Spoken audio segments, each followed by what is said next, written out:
안녕하세요. 팝콘뉴스 시청자 여러분. 오늘의 팝콘뉴스 인터뷰 자리에는 신재생 에너지 보급과 확산에 힘쓰고 계시는 더불어민주당 김성환 의원님을 자리에 모셨습니다. 안녕하세요, 의원님. 네, 반갑습니다.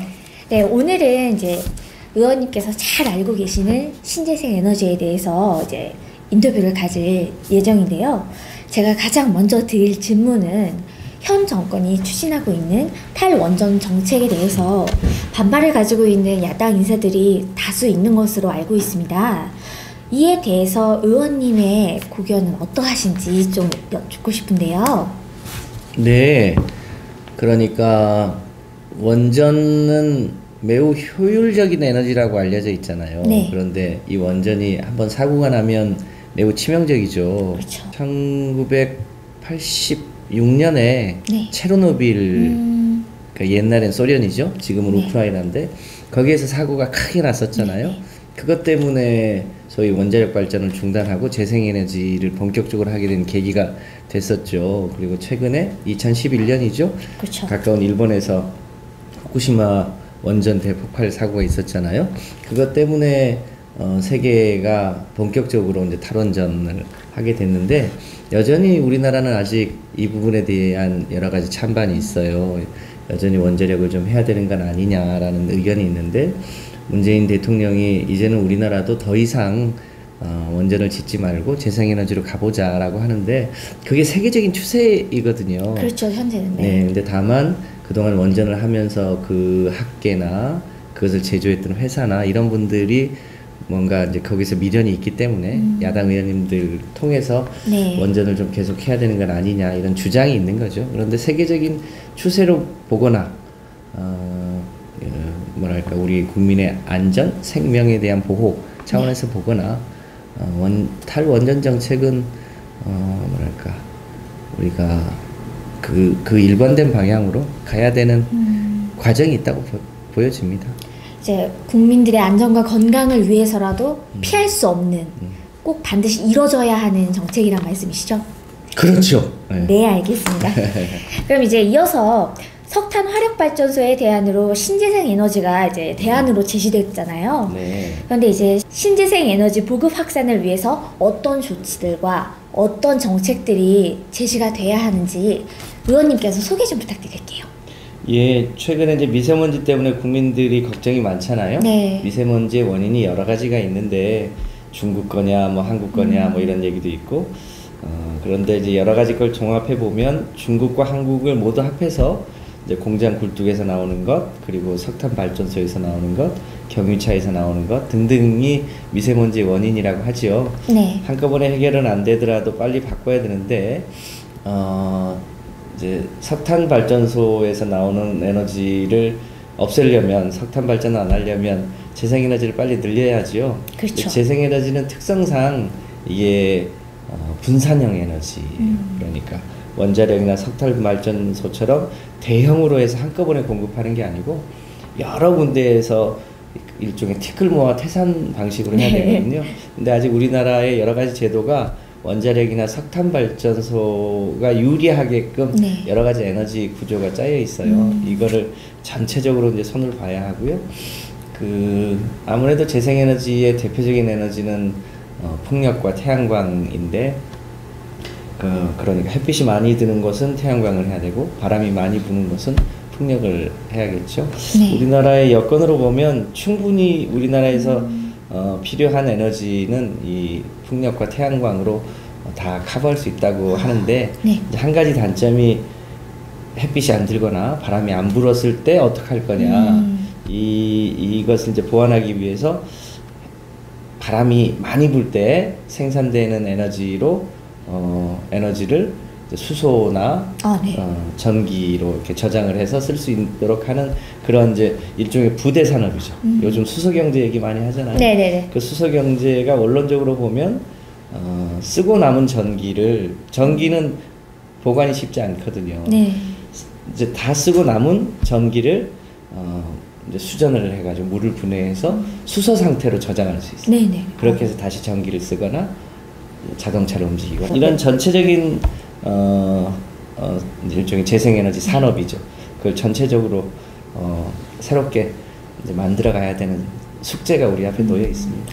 네, 제가 한 가지만 여쭤볼게요. 그럼 그 수소로 전환하는 과정에서 혹시 에너지에 손실이 일어나거나 그러진 않나요?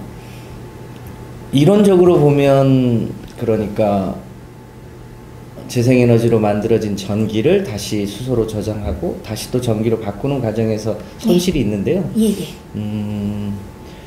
전기는 뭐랄까요? 꼭 필요한 만큼 이상이 되면 소용이 없어져요.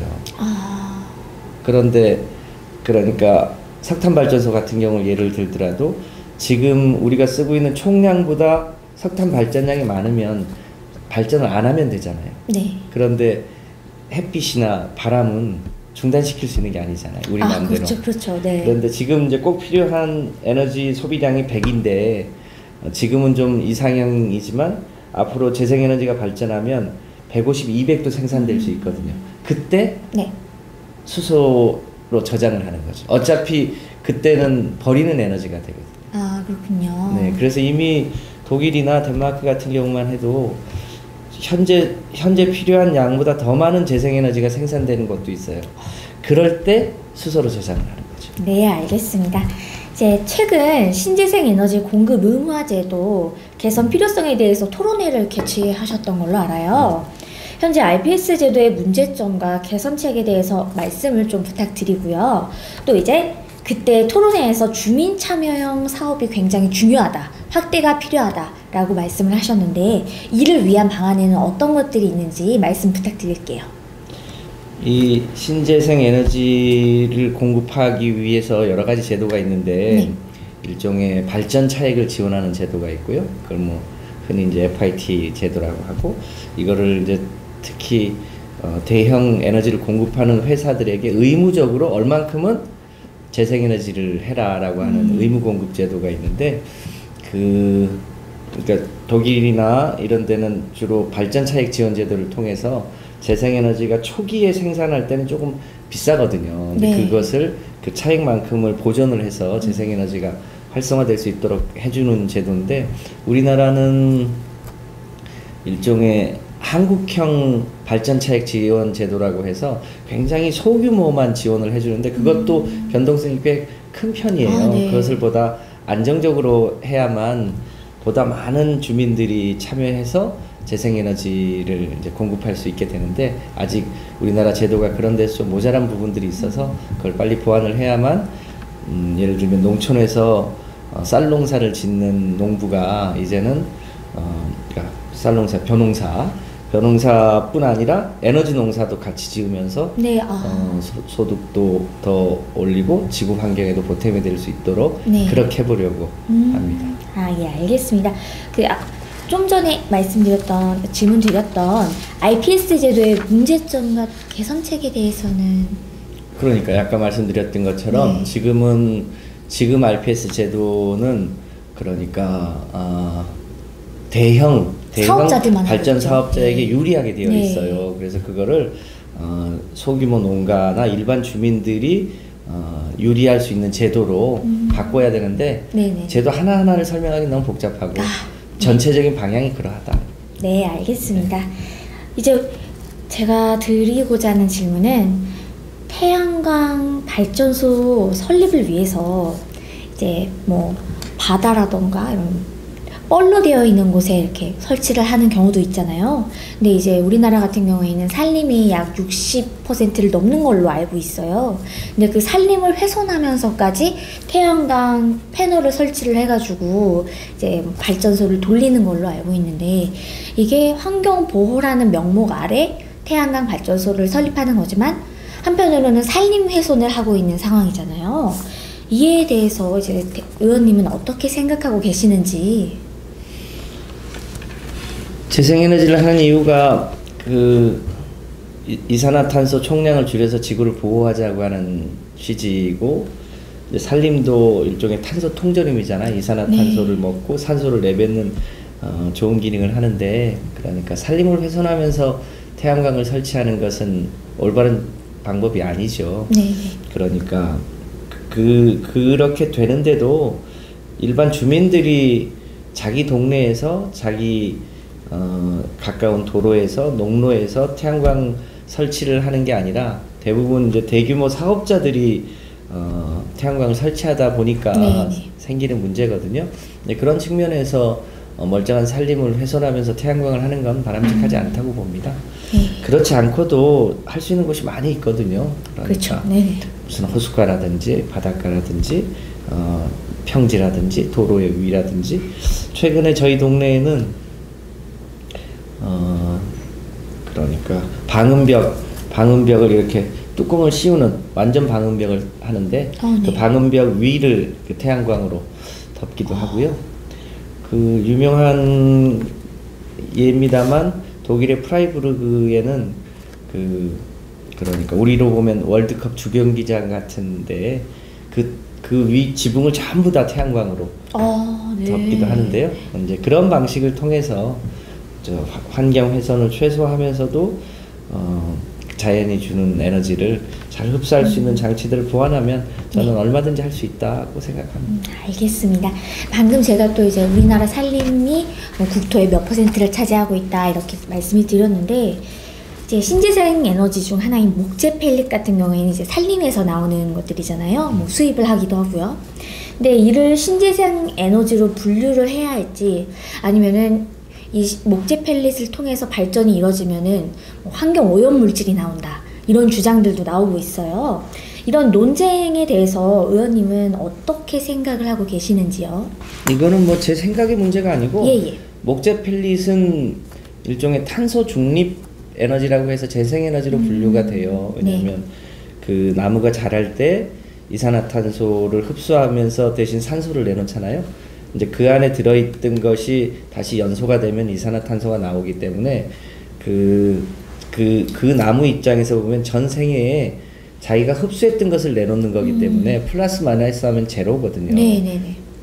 그래서 탄소 중립적인 에너지인데 그럼에도 불구하고 지금 이산화탄소 총량이 매우 빨리 늘어나고 있고 이것을 빨리 줄여야 된다고 하는 취지를 감안해 보면 풍력이나 태양광을 더 빨리 확대하는 게 필요하고요.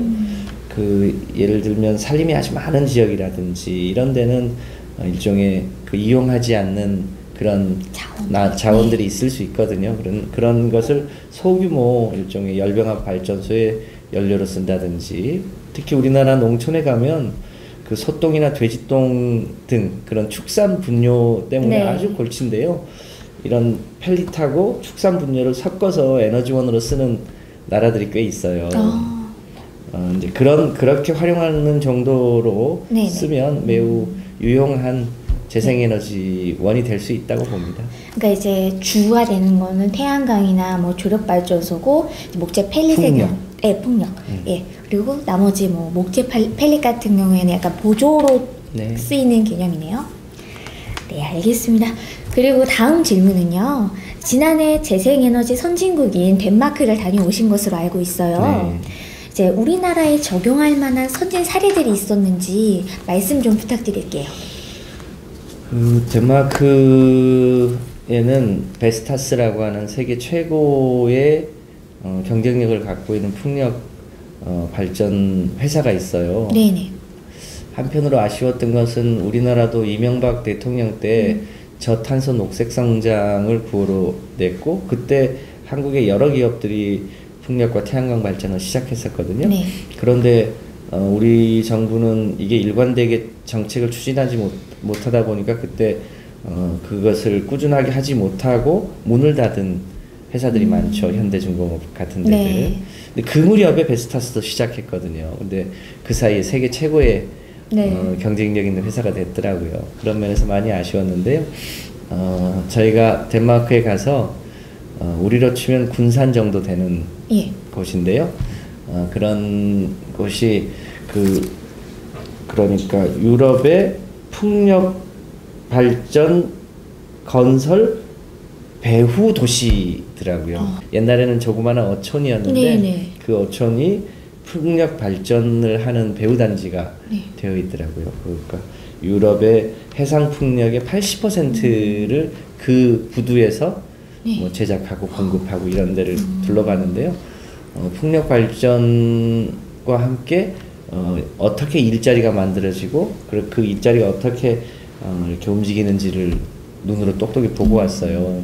그러니까 우리도 이제는 원전이나 석탄 발전이 아니라 그런 풍력이나 태양광을 통해서 에너지도 생산하고 거기서 새로운 일자리도 만들고 그렇게 하면 좋겠다는 네. 생각을 하고 왔죠.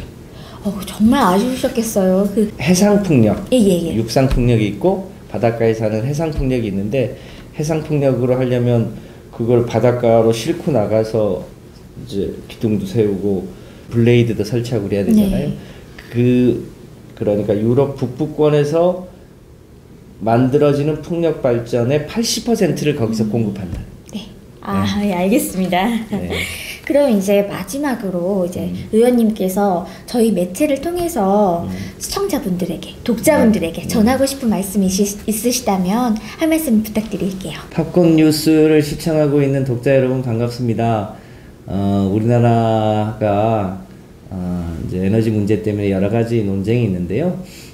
우리나라도 원전은 매우 위험한 에너지이기 때문에 탈원전을 해야 하고 발전도 기후변화나 미세먼지에 미치는 영향이 매우 크기 때문에 석탄을 해야 되는 굉장히 어려운 시기에 놓여 있습니다. 그런데 유럽의 많은 나라들이 원전을 줄이고 석탄 발전을 줄이면서도 새로운 에너지인 재생에너지로 전환해서 뭐랄까 생활하는데 아무런 불편 없이 살고 있는 선진국들이 많이 있습니다. 우리가 다소 속도가 늦었는데요. 지금이라도 속도를 내면 우리나라의 제조업 기반이 매우 강하기 때문에 재생에너지 분야에서도 충분히 선진국 대열에 진입할 수 있을 거라고 생각하고요. 이 분야에 우리 팝콘 뉴스의 시청자 여러분들도 많이 성원해 주시기를 부탁드립니다. 고맙습니다.